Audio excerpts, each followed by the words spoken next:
of Orthodox spirituality. Lord, have mercy, Lord, have mercy.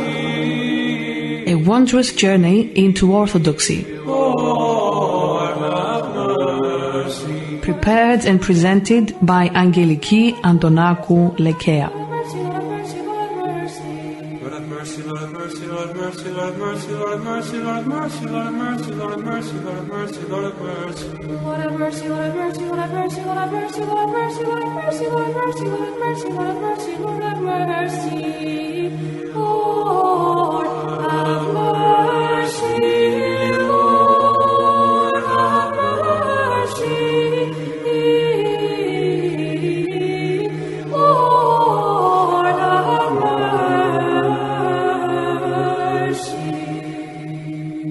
Hello, dear listeners. We are continuing to read from the book With Pain and Love for Contemporary Man, the first volume in the series Spiritual Counsels by Saint Paisios. Honor thy father and thy mother. Exodus 20:12. Look at the state of children today. You can't even talk to them. Imagine what they would do if you spanked them. They have no respect. They have a lot of egoism and are easily agitated. They abuse their freedom. A child tells his parents, "I will call the police on you." Recently, a 15-year-old boy did something that was very wrong, and his father slapped him. The boy went and sued his father, and the case went to court. At the trial, the father said, "You are committing an injustice against me, because if I had not slapped my son then, he would be in prison now.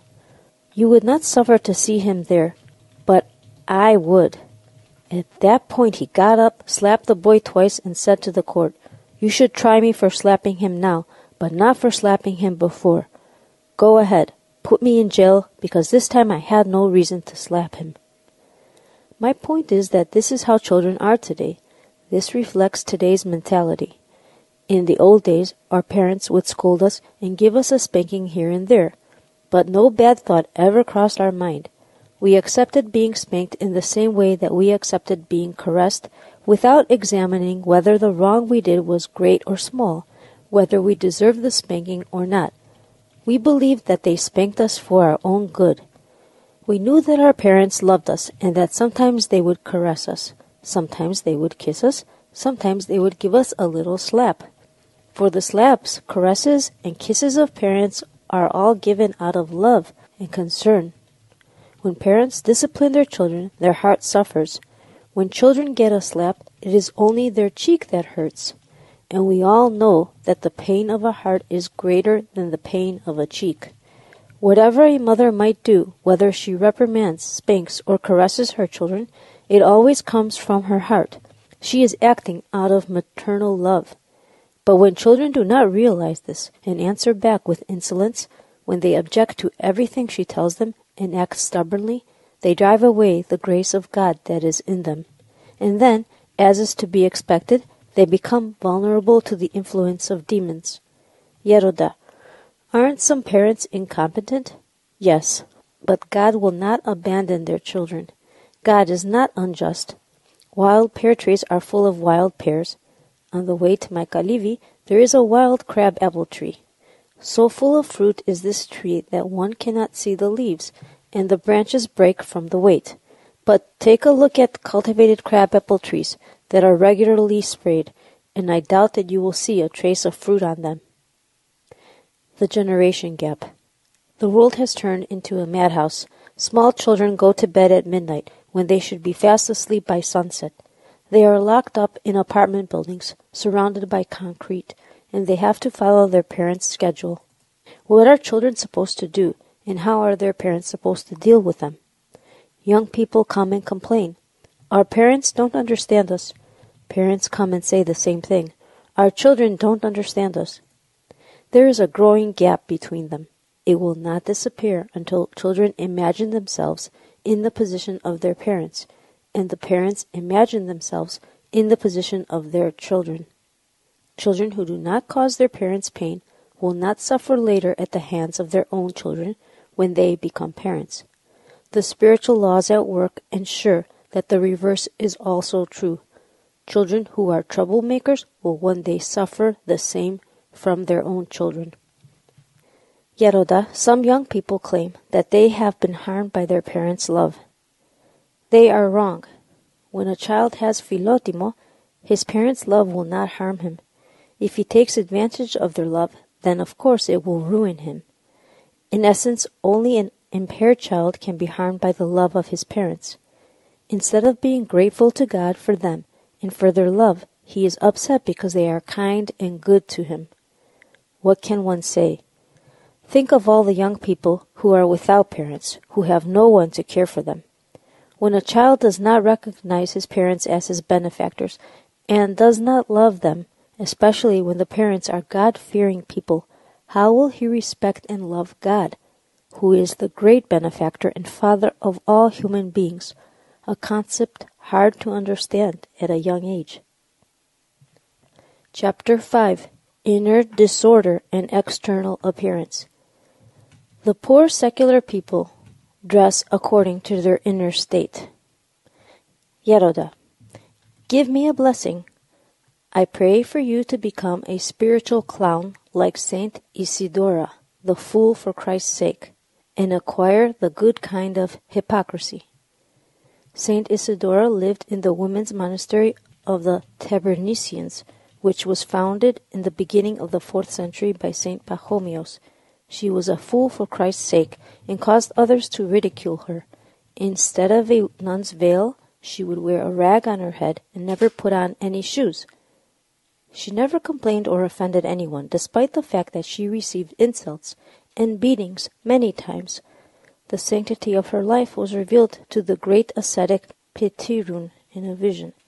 He visited the monastery and disclosed before the entire sisterhood that Isidora, whom they considered crazy, was in fact an ama, that is, a spiritual mother. She, however, fearing fame, several days later secretly left the monastery for parts unknown. You see, the poor secular people celebrate their hypocrisy every day and dress according to their inner state. In the old days, people would dress in costumes so as to look like a different person, but they did this just once a year, when Carnival time came, around Cheese Fair Sunday, just before Great Lent.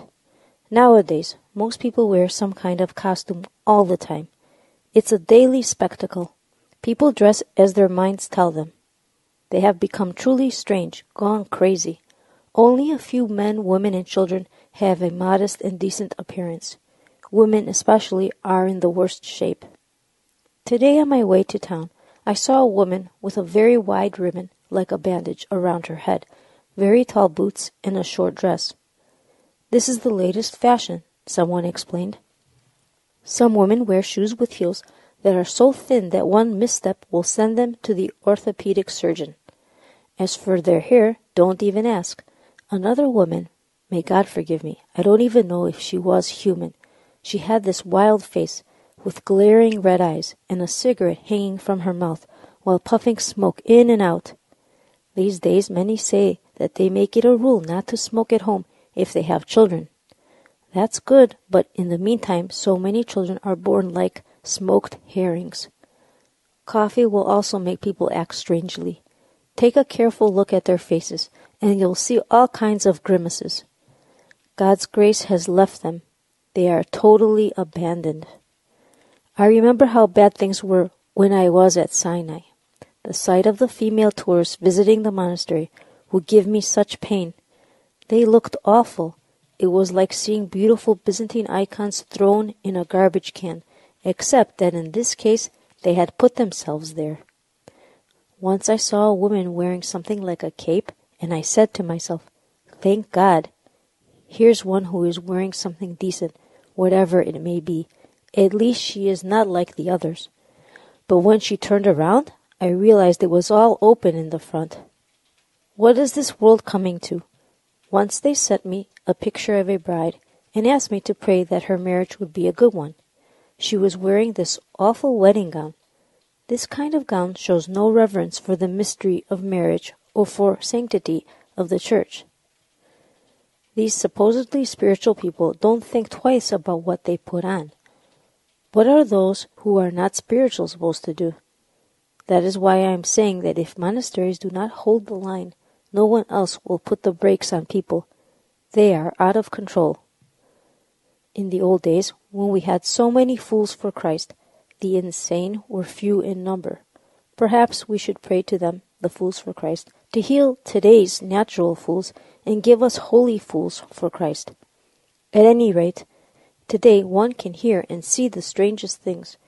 Someone told me, and I crossed myself when I heard it, that the fashion these days is to wear torn and patched clothes.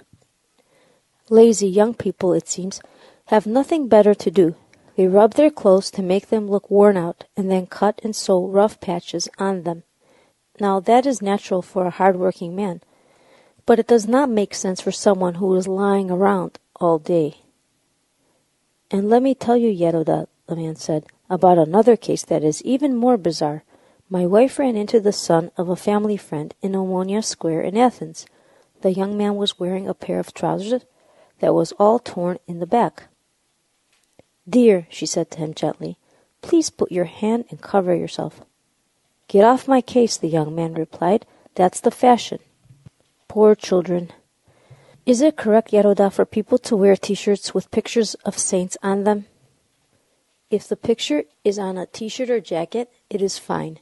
It does not do any harm. It is certainly better than putting on a picture of the devil. But if they print the picture of a saint on their trousers, that is inappropriate. It's impiety. Some pious people like this kind of thing. Holy t-shirts. When the Patriarch Demetrius visited the United States, t-shirts had been made with pictures of him and the Church of Hagia Sophia in Constantinople. Was it out of piety that they did that? I would think so. Why else? They were Orthodox Christians after all, not Jews or Muslims. Some people have good sense and do things right, just like there are doctors who make good decisions and doctors that do not. Yeroda, is all this confusion and disarray the result of outside influences? Well, where else would it come from? This is why in my day they used to say about people, what do you expect? They are from Smyrna. Smyrna was a seaside city visited by many foreigners. St. Arsenios was very strict about such matters. There was once a newlywed bride in the town of Pharasa who was wearing her flamboyantly colored scarf in the Smyrna style. The saint reprimanded her repeatedly, telling her to discard it and dress unpretentiously, simply like the rest of the women in Pharasa, but she refused to listen to him. One day, when St. Arsenios saw her still wearing the same scarf, he told her in a strict tone, I do not want Frankish diseases in Pharasa. Be warned that if you don't change your ways, the children you bear will not live long after they are baptized. They will become angels, and you will not enjoy any of them. She did not heed St. Arsenios' warning, and indeed, as he foresaw, she lost 2 of her little angels. Only then did she come to her senses, throw away the gaudy scarf, and go to St. Arsenios to ask for forgiveness. Yeroda, does wearing dark-colored clothing help the spiritual life of someone who wants to be a monk? Yes, it is of great help. When we wear dark-colored clothing, it is much easier to detach ourselves from the world, whereas colorful clothing has the opposite effect.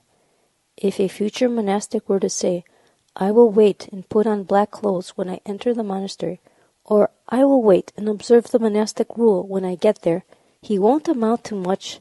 Black will be the color of his achievements. A person who, while living in the world, gladly adopts the monastic rule and desires it with all his heart, will surely experience spiritual joy both while still in the world and later when he becomes a monk. He will ascend the rungs of the spiritual ladder faster than most. Sometimes, Yeroda, young people who are pious and dress decently meet great opposition from adults. If they have faith and dress this way because their hearts tell them, then even their elders are put in their proper place. I knew a girl who wore black clothes with long sleeves down to her wrists. That's how pious she was. Once an elderly woman dressed in the modern style said to her, Aren't you ashamed, a girl your age, to be dressed in black with long sleeves?" "Since you are not setting the example for us," the young woman replied, "then at the very least we will be the ones to wear black." With these words the woman was put in her place. Even recently, widowed women do not hesitate to wear colorful clothing. What can you say? My sister lost her husband at 23. She never remarried and was dressed in black until the day she died.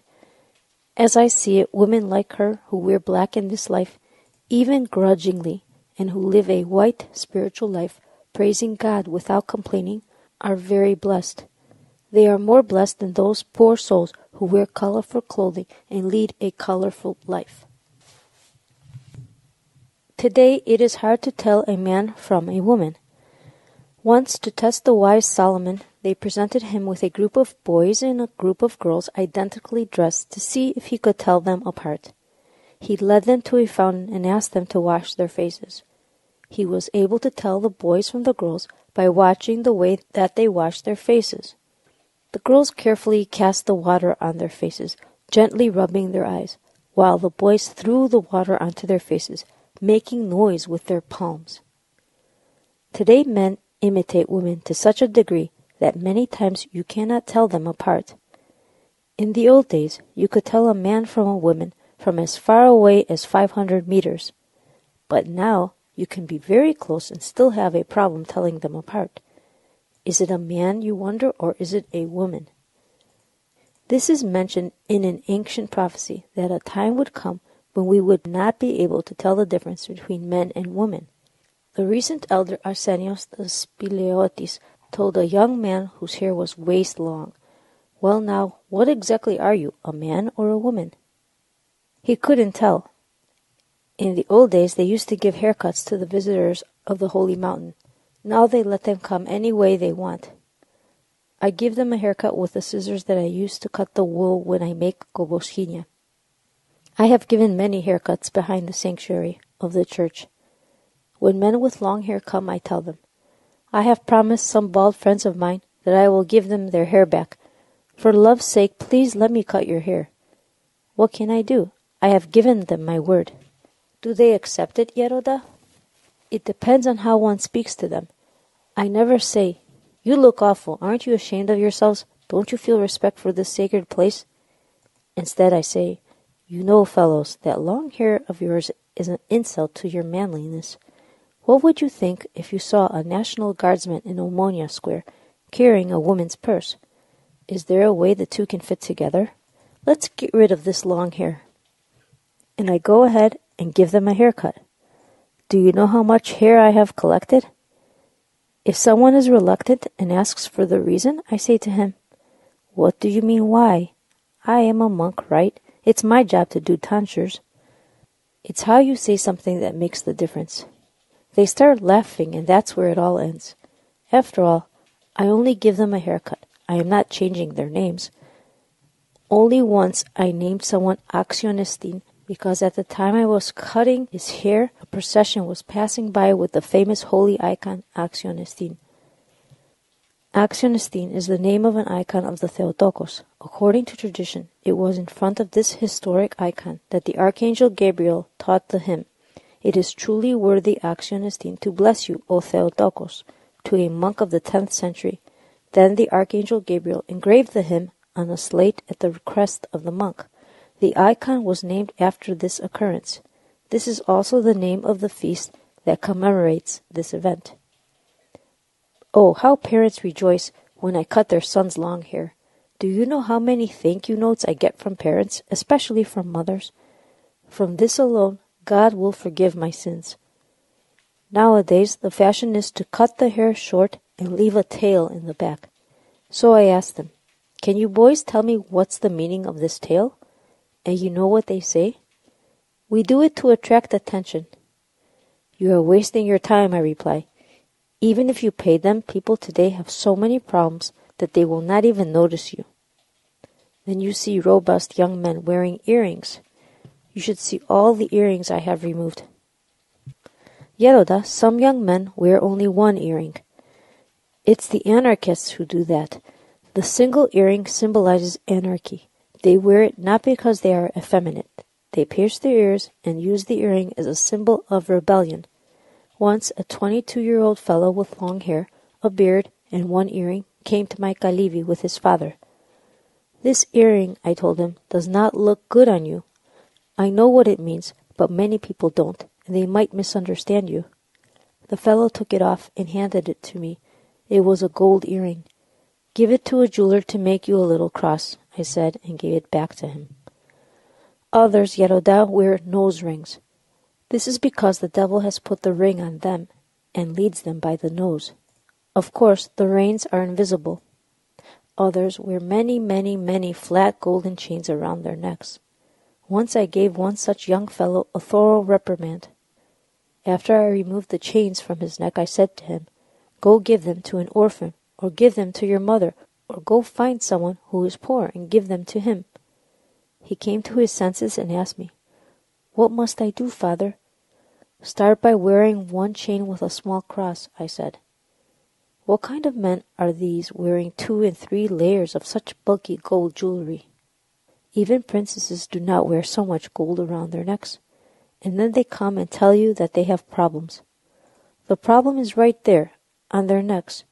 So I have a canon, a holy rule, on this matter too. In some cases, I myself will take the jewelry away. In others, I tell them to give it away themselves. These young people have no sense of moderation. They've lost it altogether. Some have zodiac signs hanging around their necks. I asked the young man, "What's that? I have not seen anything like it before." "It's my zodiac sign," he replied. I had thought perhaps it was a pendant of the Panagia. "Are you wearing an animal symbol because you are some kind of animal?" I asked him. It's one crazy thing after another. Their inner disorder can't help but break out to the surface. We must pray constantly that God will enlighten our young people and save us some yeast for the future. People are thirsty for simplicity. It is a good thing that people thirst for simplicity. They have even come to the point of making simplicity a style, although they may not feel very simple themselves. Some come to the holy mountain with washed out and shabby clothes. I say to myself, these people do not work in the fields. Why do they dress this way? When a person comes from a village, he speaks like a villager. That's his accent. You enjoy hearing him for this reason. It's natural. But when someone is faking the accent, you feel like throwing up. Then you have some visitors who come dressed up in a suit and tie. We go from the one extreme to the other. One person had 6 or 7 ties with him. Once a man was putting on a suit and a tie, and someone asked him why he was dressing up. "I am going to see Father Paisios," he said. "So why are you dressing up like that?" "Because I want to honor him," was his answer. When people think this way, you know we are in trouble. The reason we see so much hooliganism around us is because true simplicity is absent. When spiritual people do not live a truly simple life, but remain impenetrable, they cannot help our youth. Since today's youth have no examples, they act like hooligans. When young people see unapproachable, aloof Christians, people who look so tightly squeezed, choked by their ties, as if they have come out of a mold, they see no difference between them and secular men. It is natural for them to rebel. Had they been exposed to the good simplicity of spiritual people, they would not have reached this point. Now, however, our youth have the secular spirit, while our Christians have adopted the secular order. This is the way Christians are supposed to walk. This is the way they are supposed to talk, to do this and that. Young people can see that those who follow rules don't follow them out of true piety, but simply because that's the way it should be. This is why young people react the way they do and say, "What nonsense is this? How can they go to church choked by their ties? Forget it. I am getting out of here." Then they start taking off everything and going around naked. Don't you see what is happening? They go from one extreme to the other. It's all a reaction. They have values and ideals, but no models to emulate. I feel so sorry for them. This is why it is so important to arouse their philotimo and move them with the sincerity and simplicity of our lives. If they see that priests and spiritual people use a secular disciplinary system to restrain them, they will be indignant. But if they encounter unassuming modesty, simplicity, and sincerity, they will begin to question their own lives. We are truly simple and humble when we are sincere and do not attach importance to ourselves. The peace that we then feel within is perceived and appreciated by others. You see, people can tell if you really feel their pain. They also know right away when you are pretending. Any bum from the street is a better man than a Christian who is a hypocrite. For this reason, never give people a fake smile, but always be natural. Avoid malice and hypocrisy. Be full of love and sincerity. I am really moved when I see respect and true love, when a person behaves simply and avoids formalities. For otherwise, when it's all a front, we end up being human only in appearance. We are really putting on a show like carnival clowns. The soul of a true human being is beautiful and full of inner purity. This beauty is present not only within the soul, it carries over into one's appearance. The divine sweetness of God's love is so pervasive that we can see it in a person's face. Our soul's inner beauty, in addition to beautifying and sanctifying us, even alters our appearance, betraying the presence of God's grace in us. Our clothing may be poor and ugly, but it will appear beautiful and holy to those who meet us. Father Tikhon used to sew his own monastic caps using cloth from worn-out cassocks. The caps he made looked like bags, but when he wore them, they emitted so much grace. No matter how old or badly sewn his clothes were, they were made beautiful by the beauty of his soul. Once, a visitor photographed him wearing one of those bag-like caps in a pajama top that the visitor had thrown across his back because he had noticed that the father was feeling cold. Everybody who now sees this picture is convinced that Father Tikhon is wearing a bishop's mandia, but in fact, it's only a colorful pajama top that he has on. People approached even his rags with reverence and wanted to take a piece for a blessing. The worth of a single blessed man like Father Tikhon, who changed his inner man and thus became holy, also in appearance, is far greater than the worth of so many others who are constantly changing clothes but maintain within the same man the old, passion-filled self, buried under layers of sin. Dear listeners, our time is up. Thank you for listening. We will continue once again where we left off in our next show. Until then, be well. Lord, have mercy. Lord, have mercy. Lord, have Readings of Orthodox Spirituality. Lord, have mercy. Lord, have mercy. A wondrous journey into Orthodoxy. Lord, have mercy. Prepared and presented by Angeliki Antonakou Lekea.